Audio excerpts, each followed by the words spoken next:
एहन सुंदर मिथिला धाम कहाँ पायब दोसर ठाम। दुल्हा दुल्हिन सीताराम जनकपुर में हो। दुल्हा दुल्हिन सीताराम जनकपुर में। धिया जनक दुलारी बहिन सिया सुकुमारी। राम जी के लन ससुरारी जनकपुर में हो। दुल्हा दुल्हिन सीताराम जनकपुर में।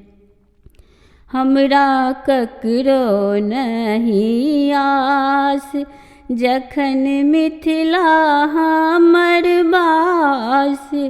छठी बहिन हमर खास जनकपुर में हो। दुल्हा दुल्हिन सीताराम जनकपुर में।